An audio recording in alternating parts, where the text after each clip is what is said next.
come right in. I'm glad you could make it. Hiya. Lieutenant and I are in the middle of a case, a murder case. You'll be seated. We'll bring you up to date. Thank you very much. The coroner's office is sending the photographs right over. Fine. Oh, Pat, get me all the evidence in this Chambers case, will you? Yes, sir. I'll be right back. I'm sure you've read something about this Paul Chambers affair in your morning papers. Chambers owned the Chambers Publishing Company. When he finished school, he was voted the man most likely to have his head bashed in. That's precisely the way the lieutenant found him last night. And you'll soon see what killed him. Thanks. The scene of the crime was Chambers Country Estate, about 30 miles from here. When the lieutenant got there, Chambers was sprawled out on the floor. This paperweight lay a few feet away from the corpse. Pretty much stained with blood, but the killer wasn't quite so obliging when it came to fingerprints. There were none. Just when I was figuring on a nice, quiet evening alone. I'm sorry we're late, Evans. Patricia wouldn't let me drive fast on these icy roads.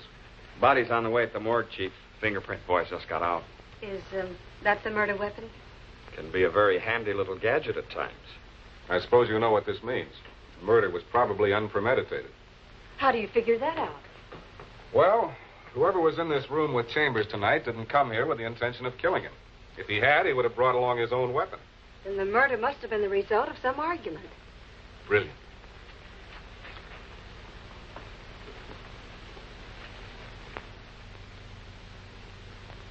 I suppose you checked on whom these initials might stand for. Well, JOK could very well stand for the author's name on this manuscript. Dawn Before Thunder by Jerome O. Kendrick. I had a man pick him up. They ought to be here any minute. Good. Now, who was it that phoned the police this evening? Chambers did himself. Chambers? Mm-hmm. He phoned headquarters at 8:42 tonight. Right after he identified himself, he hung up. Or else he was forced to hang up. Well, in any event, headquarters traced the call to this number. They phoned right back. Nobody answered. Maybe Chambers changed his mind. Maybe it was changed for him. Well, they sent a police car right over.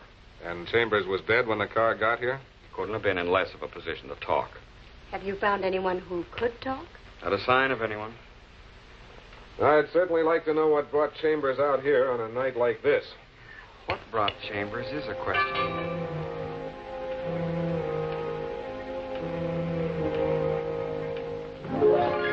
Look who's here. All right, dearie, you don't have to be so physical. What's going on? Look what I found, Lieutenant. Our first suspect. I know this looks very suspicious, Lieutenant. Granted. Come on.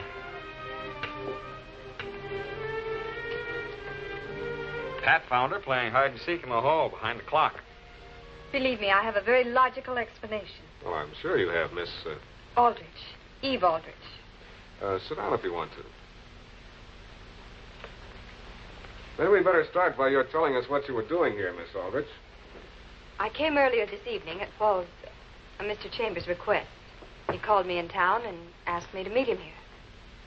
What did Mr. Chambers want to see you about? He wanted my ideas on illustrating a new book he's just accepted for publication. I've been doing most of Mr. Chambers' artwork in the past few years. Is this the book he had in mind? It could have been. Didn't you and Mr. Chambers discuss it? When I got here, Mr. Chambers was dead. Why didn't you call the police? I'll be very frank. It's better that way. Paul's past hasn't been a very tidy one. If I were found here, I knew I'd be part of a horrid scandal. I thought it best if it appeared I never came. But just as I was leaving when the police arrived. So you hid behind the clock? I admit it looks dreadfully guilty. But there you have it. That's probably Patrolman Connors with the author of that manuscript. I can bring myself in, thank you. It's a little habit I picked up at the tender age of 3. I trust everything I say will be held against me, so I'll venture nothing more incriminating than a somewhat reluctant good evening. We should have brought an interpreter. You're Kendrick, huh? I assume you know what happened here tonight. One of your bulwarks of civic defense informed me in no uncertain terms. Alas, poor Paul. I always told him he'd never live to see 50. However, I didn't mean that I'd attend to it personally. Well, then maybe you can tell us who did. Well. If it isn't little Eva. Now tell me, why, with a corpse in the neighborhood, didn't I expect to see you? Jerome, darling, your fangs are showing. When I'm near you, my pet, I like to be dressed for the occasion.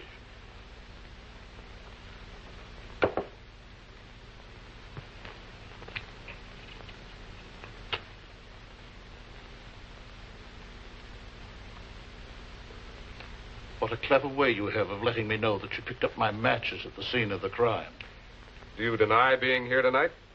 This may sound depressingly trite, but I've been in my apartment all evening. I'd ask you to check with my houseboy, but I don't have a houseboy. Then how do you account for your matches being on Chambers' desk? The first thing that pops into mind is rather good, so I'll tell you that. Paul and I had lunch together yesterday afternoon. In all probability, he picked up my matches from the table. But Yes? What were you going to say, Miss Aldrich? Paul never smoked. Why would he pick up anybody's matches? Bravo, darling. I'll do the same for you someday. And since this seems to be open season for cutting throats, perhaps you'll tell me what these men have got on you. Absolutely nothing. You're here for some reason. Paul asked me to come. Why should Paul ask you to come here? This is far too romantic a setting for you and Paul. The day of lovely settings with you and Paul ended 6 months ago. That's what I like to see. Friendship. Thank you. Don't listen to him, Mr. Allen. He's just trying to incriminate me. Don't forget, he hasn't explained about those matches yet. I'm not forgetting, Miss Aldrich.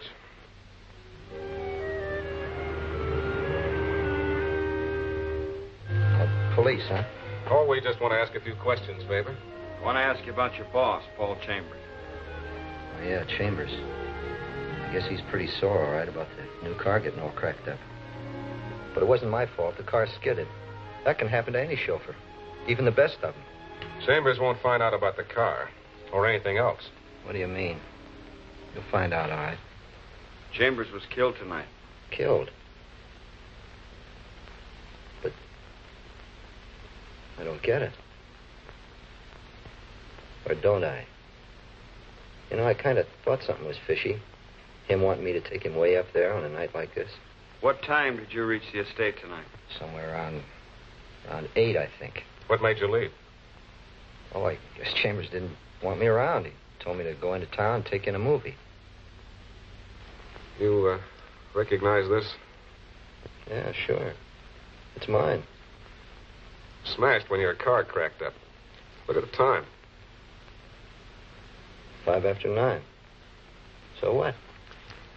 Chambers phoned the police about 8:42. We have reason to believe that the murderer was with him then. Still don't know what you're getting at. If, as you say, you left before the murderer arrived, that means you must have been gone before 8:42. Okay, I'll buy that. So maybe I left at 8:32. Still, so what? Then it must have taken you from, say, 8:30 to 5 minutes after 9 to get from the estate to where your car smashed up. That's over half an hour to do 2 miles driving. Oh, I took it slow. How slow can you get? Was your relationship with Chambers a friendly one? Sure. Well, we weren't exactly buddies, no, but yeah, we got along swell. Fine. Well, we'll keep in touch with you. Don't run away. I'll be around. You know, sometimes the best way to ascertain a relationship between a murder victim and a suspect is to examine the dead man's effects. That's right. Last night, when we looked through Chambers' apartment, we found plenty. A flock of IOUs, all signed by Faber. Faber had been borrowing money from his boss. If you ask me, Chief, it's an open and shut proposition.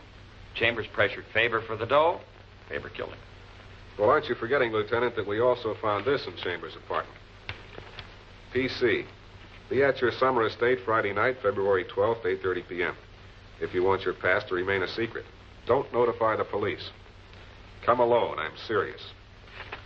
If you'll recall, when you dropped in a while ago, the lieutenant and I were examining some newspaper clippings. We found out plenty about Chambers' past. 11 years ago, he served a 4-year stretch for embezzlement. Then after he's released, he changed his name to Chambers and started life all over again. Prison record is something a prominent publisher might want to forget. Well, I think that brings us all up to date on the case. Excuse me, Mr. Allen. Here are the photographs the coroner called you about. Good.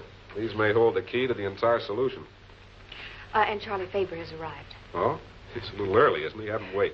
And use him to separate Jerome and little Eva when they get here. Yes, sir. Yes. This supplies all the evidence I hoped it would. This is a photograph of Chambers' right wrist. Notice the fingerprints left by the grip of somebody's hand, particularly the thumbprint. Now, with Lieutenant Evans' cooperation, I'd like to show you how I think that print got there. Would you sit behind the desk? I'm a guinea pig. Now, I'm the blackmailer. Evans, you're Chambers. Oh, fine. I'm a dead guinea pig, no less. I've just finished threatening you. You don't like it. You call the police. Okay. Well, go on. Pick up the phone. Yes, sir? We're just acting, Miss Kelly. Naturally, my first impulse is to stop you. So I grab your wrist, like this. Notice that my thumb is on the outside of Evans' wrist. But if you recall the photograph, the thumbprint was on the inside of Chambers' wrist. Then whoever stopped Chambers from finishing that telephone call must have been left-handed. It certainly looks that way. All we have to do is to figure out which one of our suspects uses his left hand. I know already that one of them does. Hmm? I found it out from these matches. Look at them. Huh? A right-handed person invariably pulls off a match from the right side of the pack, like this. Likewise, a left-handed person pulls them off from the left side. You'll notice that all the matches that have been removed were removed from the left side of this pack. Then Kendrick must be the guilty one. Perhaps. But he's the only one of our suspects that doesn't have a motive. That's what I'm going to find out right now. Pat, have all of them arrived? Yes, Mr. Allen, all three. Good. Send them in. I think I'll have something for you in a little while. Here they are, Mr. Allen. Miss Aldrich, you sit there. Faber next to Miss Aldrich. Goes without saying where I sit. Now, I've called you all in because I think you're interested in learning who killed Paul Chambers. Evans, give him those pads and pencils. In a moment, I'll tell you why. I'm going to read you a letter. Listen carefully because I'll read it just once. Then I want you to write down that pad what I've read as best you can. Sign your name.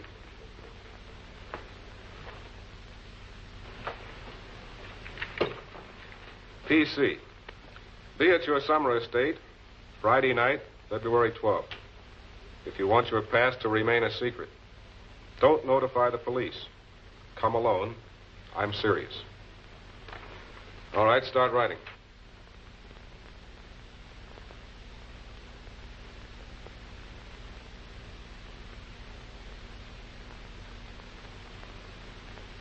Hey, even Kendrick is using his right hand.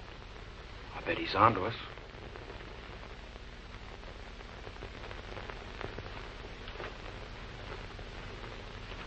This takes me back to elementary school.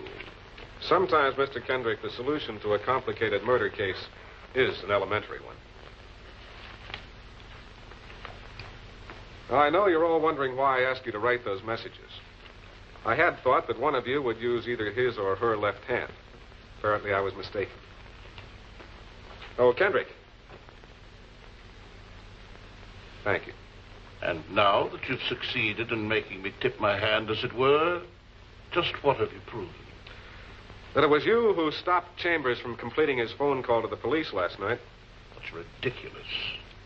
I have a photograph of your prints on Chambers' wrist. I could book you on suspicion of murder on the strength of it. I can show you the photograph if you want. Never mind, Alan. I'll tell you what happened. Then you finally do admit that you were with Chambers last night. As I told you before, Chambers and I had lunch together the previous afternoon. We did discuss my novel, but Chambers didn't accept it. You mean he turned it down? I was altogether appalled. I'd spent over a year working on it, and only because Chambers had promised to buy it. Well, go on. Last night, I telephoned his house, and one of the servants told me that he had gone to his estate. So you saw your chance to get to him there. Precisely. I handed him the script again, and I insisted that he reconsider.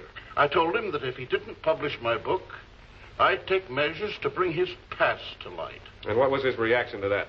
He called me an anonymous blackmailer. Then he started to call the police.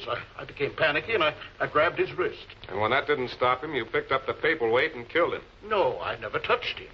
Thank you, Kendrick. I put the pressure on you because I had to know how you figured in this. It just so happened that you blundered in on Chambers when he had a rendezvous with someone else. That someone else was one of you, too. Each of you had a motive. Yours, Favor, was a financial one. You owed Chambers a lot of money. Yours, Miss Aldrich, was romantic. Chambers was going to marry another woman. Something just gave one of you away, and here it is. When I read off that blackmail message, I purposely omitted one small detail, the exact time of the rendezvous. The murderer knew that time and subconsciously wrote it down, even though I hadn't mentioned it. Yes, Miss Aldrich. You arrived at the estate about 8:30. Kendrick was with Chambers, so you hid until he left. Then you confronted Chambers. You threatened him. Unless he gave up the other woman, you'd reveal his past. He refused. Then, in a fit of jealous rage, you hurled a paperweight at him. You didn't know that a police car was on its way to apprehend you as you left the estate. You didn't know when you filled in the missing hour that you were signing your own confession. All right, Evans, take her away. It was nice of you to drop in. There'll be another case before you, a public prosecutor, soon. We'll expect to see you then.